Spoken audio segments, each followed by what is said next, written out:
शन्नो विष्णुरुक्रमः नमो ब्रह्मणे नमस्ते वायो त्वमेव प्रत्यक्षं ब्रह्मा। নমস্কার, দৈবানী অ্যাস্ট্রোলজি বাংলায় আপনাদেরকে স্বাগত জানাচ্ছি আরও একবার। ধনুকে নিয়ে আলোচনা, জুলাই মাস 2024 সাল ধনুর কেমন যাবে সেটা নিয়ে আপনাদের সাথে আলোচনা করব। ট্রানজিটগুলো দেখব প্রথমে, তারপরে ঘটনা ওয়াইজ আলোচনা করব যেমন আমি করি, এবং পরিশেষে প্রতিকার। ধনুর ক্ষেত্রে ট্রানজিটগুলো দেখব। রবি ট্রানজিট যেমন বলি, প্রত্যেকটা ভিডিওতে বলছি রবি ট্রানজিট। রবি 16 তারিখ ট্রানজিট হয়ে কর্কটে আসছে, বুধ 19 তারিখ কর্কটে আসছে, শুক্র 7 তারিখ কর্কটে আসছে এবং মঙ্গল 12 তারিখ বৃষয়ে আসছে। এই ট্রানজিটগুলো ছাড়া কিছু কিছু প্ল্যানেটের ট্রানজিট নেই। শনির কোনো ট্রানজিট নেই, শনি বক্রী অবস্থায় কুম্ভতে রয়েছে। রাহুর কোনো ট্রানজিট নেই, রাহু মীন রাশিতে রয়েছে। কেতুর কোনো ট্রানজিট নেই, কেতু কন্যায় রয়েছে। মঙ্গল ট্রানজিট নিচ্ছে, মঙ্গল 12 তারিখ ট্রানজিট নিয়ে বৃষতে। বৃহস্পতিকে ধরবে, বৃহস্পতি বৃষতেই থাকবে, বৃহস্পতির কিন্তু কোনো ট্রানজিট নেই। এই হচ্ছে মূল আকাশের একটা চিত্র দিলাম জুলাই মাসটা আপনাদের কেমন যাবে। এবারে আসবো শরীর স্বাস্থ্যের জায়গাটা, প্রাথমিক জায়গা, কি কি ফল আপনারা এই ট্রানজিট থেকে পাবেন। ধনু শরীর স্বাস্থ্যের জায়গাটা নিয়ে কিন্তু দুশ্চিন্তা থাকবে, নানান রকম রোগ ব্যাধি বাড়ার সম্ভাবনা থাকবে। অষ্টম ভাব অত্যন্ত ভারী হতে চলেছে। 6th হাউসে মঙ্গল এবং 6th হাউসে বৃহস্পতি, রাশিপতি বা লগ্নপতি হিসেবে সেই বৃহস্পতি ওখানে গিয়ে প্রবেশ করবে। চতুর্থভাবে রাহু, তৃতীয়ভাবে শনি বক্রী। শ্বাস প্রশ্বাসজনিত সমস্যা, বুকে চাপ, উচ্চ রক্তচাপ বৃদ্ধি, হার্ট জনিত সমস্যা বৃদ্ধি হওয়া। যারা স্মোকিং করেন সেক্ষেত্রে অত্যন্ত সচেতনতা দরকার, না হলে সমস্যা বাড়বে। শরীর স্বাস্থ্য নিয়ে ভোগান্তি থাকবে। যাদের লাইফস্টাইল ঠিক নেই, যারা জীবনযাত্রাকে ঠিক রাখেন না, তাদের ক্ষেত্রে কিন্তু শারীরিক জায়গাটা নিয়ে ভীষণ সচেতনতা অবলম্বন করতে হবে। হাতে যন্ত্রণা, স্পন্ডলাইটিস, গা হাত পা ব্যথা, যন্ত্রণা হওয়া, এই নানান রকম মাসেল পেন ইত্যাদি নানান রকম ব্যাপারে কিন্তু ভোগান্তি থাকবে। শরীর ভালো যাবে না, এক কথা যদি বলা যায়, শরীরের জায়গাটা কিন্তু মোটেই ভালো যাবে না। অর্থনৈতিক ক্ষেত্রটা আসবো। অর্থনৈতিক ক্ষেত্রটা তুলনামূলকভাবে শুভ।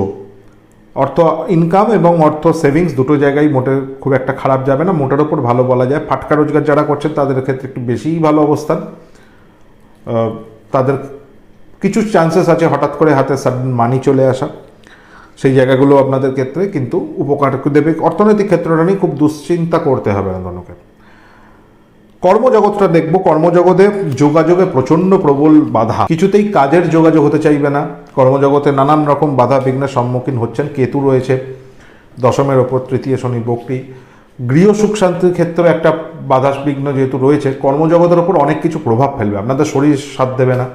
সুতরাং কর্মজগৎটা একটু ডামাডোলপূর্ণ। তিনটে ভাগে যেই ভাঙি আমরা, তিনটে ক্ষেত্রে ভাঙছি, চাকরি বাকরি ব্যবসা ইত্যাদি ক্ষেত্র যখন আমি ভাঙছি, পেশা। চাকরি ক্ষেত্রটা স্পেসিফিক ওয়েতে যদি বলি, সেখানে মঙ্গল রয়েছে, বৃহস্পতি রয়েছে, শত্রুতা বৃদ্ধি থাকছে, কিন্তু ওভারঅল চাকরি পাওয়ার ক্ষেত্রে অসুবিধা হবে না। নতুন চাকরি পেয়েও যাবেন, ইন্টারভিউয়ের ডাকফাক এইসব সমস্ত কিছু পাবেন, কিন্তু সাকসেসের জায়গাটা, কাজ যে করবেন সেই যে প্লেসটা আপনাকে দেয়া হবে, সেই জায়গাটা কিন্তু পাচ্ছেন না। ডিপ্রেশনের একটা শিকার কর্মজগতে থাকছে, যার ফলে চাকরি ক্ষেত্রে যারা চাকরিজীবী তাদের ক্ষেত্রে একটা ডিপ্রেশনের চিন্তার ব্যাপার থাকবে। মনোমতো যে প্রমোশন সেটা হতে চাইবে না। চাকরি ক্ষেত্রেও বিভিন্ন বাধা বিঘ্ন মধ্যে আপনাদের পড়তে হবে। ব্যবসা ক্ষেত্রে, ব্যবসা যে লর্ড আপনাদের ক্ষেত্রে 7th হাউসের লর্ড বুধ, সে জলরাশিতে, একটা ভীষণ নেগেটিভ একটা ডিপ্রেশন দেবে। ব্যবসা ক্ষেত্রে লস, বুদ্ধির অভাবে লস, টাকা চোট হয়ে যাওয়া, ব্যবসায় ঠকে যাওয়া, ক্ষতির সম্মুখীন হওয়া, ফেঁসে যাওয়া, এরকম নানান রকম সমস্যার মধ্যে আপনারা ভুগতে পারেন। ধনুকে তাই বলবো ভীষণ সচেতন হন। ব্যবসা জগৎটা কিন্তু মোটেই শুভ নয় আপনাদের এই সময়। কর্মজগৎ এবং ব্যবসা জগৎ কোনোটাই শুভ নয় এই মাসটা অন্তত, তো ভীষণভাবে সতর্ক হন। মানুষজন চিনতে শিখুন। এই মাসে কিন্তু আপনাদের প্রবল নেগেটিভ যোগ, বাধা তো আছেই, আর নেগেটিভ লোকের সাথে সঙ্গ আপনাদের বেশি হবে, সেই জায়গাটা খেয়াল রাখতে হবে। পেশাজীবী যারা মানুষ আছেন তাদের ক্ষেত্রে কিছুটা শুভ, মন্দের ভালো। যারা প্রফেশনাল প্র্যাকটিসের মধ্যে আছেন, কাজকর্ম করছেন, তাদের ক্ষেত্রে খুব অশুভ অবস্থান নয়, তারা মোটামুটিভাবে সামলে নেবেন। বাকি ওভারঅল কিন্তু সমস্যা বহুল থাকবে। কর্মজগৎটা পুরোটাই একটা অদ্ভুত ডামাডোলের সিচুয়েশান থাকবে, কর্মজগৎ মোটেই শুভ হচ্ছে না। বিবাহ ক্ষেত্রটা অত্যন্ত অশুভ, বিবাহ ক্ষেত্র অত্যন্ত অশুভ, নেগেটিভ বিবাহিত জীবন, বিয়েতে বাধা বিঘ্নের হওয়া, নানান রকমভাবে বিবাহিত জীবনে অশান্তি আসা এবং সমস্যাবহুল। বিবাহিত জীবন মোটেই সুখকর নয়। ভালো কারুর কাছে দেখান, প্রয়োজন হলে নিচে দিয়ে যে ফোন নাম্বার আছে যোগাযোগ করুন। ভালো অ্যাস্ট্রোলজার কনসালটেশন আপনাদের এই সময় ভীষণভাবে দরকার হবে। বিবাহ এবং বিবাহিত জীবন ভীষণ ডামাডোলপূর্ণ, সমস্যাবহুল হতে চলেছে। সন্তান ক্ষেত্রটা শুভ, সন্তান ক্ষেত্রটা নিয়ে দুশ্চিন্তা করতে হবে না। যারা সন্তানের মাতা পিতা হতে চাইছেন নিশ্চিন্ত থাকুন, সন্তান নিয়ে আপনাদের খুব একটা বড় দুশ্চিন্তার কিছু নেই। প্রপার্টির জায়গাটা যদি আসি, প্রপার্টির জায়গাটা ঝঞ্ঝাটপূর্ণ, অশুভ বলবো না, ঝঞ্ঝাটপূর্ণ। একবারে হতে চাইবে না প্রপার্টির ব্যাপারটা। কিনতে যাচ্ছেন, ঘুরছেন বারবার, সিগনেচার করতে পারছেন না, হয়তো অফিসার নেই, রেজিস্ট্রি হচ্ছে না, কিছু না কিছু। আপনারা ফ্ল্যাট কিনতে চাইছেন, প্রমোটারের সাথে কন্ট্যাক্ট হচ্ছে না, মানে মোদ্দা কথা যা যা ঝঞ্ঝাট হয় আমাদের, যে এক চান্সে যে কাজ না হওয়া, সেরকম একটা প্রবণতা প্রপার্টি রিলেটেড ব্যাপারে কিন্তু দেখতে পাওয়া যাচ্ছে। সুতরাং প্রপার্টির জায়গাটা মোটেই শুভ নয়। তার সাথে সাথে অস্থাবর প্রপার্টি, যারা 2 চাকা 4 চাকা কিনতে চাইছেন, শনির প্রভাব থাকবে, বক্রী শনির প্রভাব। যে 2 চাকাই বা 4 চাকাই আপনারা কিনতে চান, সেটাতে আইদার কোনো না কোনো ড্যামেজ আসা, খারাপ হওয়া গাড়ি, ক্ষতিগ্রস্ত হওয়া, অর্থ ব্যয় হওয়া ইত্যাদি সমস্যা কিন্তু দেখা যাবে। তাই 2 চাকা 4 চাকার ক্ষেত্রে অস্থাবর এবং স্থাবর দুটো ক্ষেত্রেই, প্রপার্টির ক্ষেত্রে কিন্তু এই মাসটায় বাধা নিষেধ থাকবে। আপনারা এই মাসটা কিন্তু কিনবেন না। পড়াশোনার ক্ষেত্রটা অশুভ। হায়ার স্টাডিজের মধ্যে যারা আছেন তাদের ইয়ার লস হওয়া, পড়াশোনা আটকে যাওয়া, টিচারের সাথে বনিবনা না হওয়া ইত্যাদি নানান রকম সমস্যার মধ্যে থাকতে হবে। পড়াশোনা করতে না পারা এবং পড়াশোনার মধ্যে ছাত্রছাত্রীদের মধ্যে কম্পিটিশনের জায়গা প্রবলভাবে বৃদ্ধি হওয়া, শত্রু ভাব বৃদ্ধি হওয়া, এই সমস্যা কিন্তু আপনাদের নিতে হবে। মোটেই ভালো টাইম নয় ধনুর। তাই ধনুকে বলবো ভালো অ্যাস্ট্রোলজারে, বারবার বলছি আমি কথাটা, কারণ ধনুর একটা এমন টাইম চলছে যে সময়টা ধনুর নিজেই সে এখন তার শত্রুস্থানে বসছে। ধনু রাশির যে লর্ড বৃহস্পতি, সে তার ষষ্ঠভাবে গিয়ে বসছে। এটা অত্যন্ত খারাপ একটা অবস্থান এবং সেটা 1 বছর ধরে থাকবে। আপনারা এমন একটা পরিস্থিতির মধ্যে আছেন যে নিজেই নিজের শত্রু। এই সময় আপনাদের মন আপনাদের শত্রু, আপনারা নিজেরাই নিজেদের শত্রুতার জায়গায় নিয়ে ফেলছেন। মানে নিজের কাজই আপনাদের এমন একটা হচ্ছে যেটা আপনাদের ক্ষতি করছে, পরবর্তীকালে আপনাদের জীবনকে নষ্ট করছে। ভীষণ সতর্কতা অবলম্বন করতে, এখন আর বুঝতেও পারছেন না আপনারা যে আপনাদের আখেরে ফিউচারে ক্ষতি হচ্ছে। এখনকার কর্ম সেটা আপনাদের নলেজ নেই। ফুড হ্যাবিট হয়তো আপনাদের শারীরিক ক্ষতি করছে, নলেজ সেটা আপনারা ইগনোরেন্স স্টেটে বুঝতেই পারছেন না।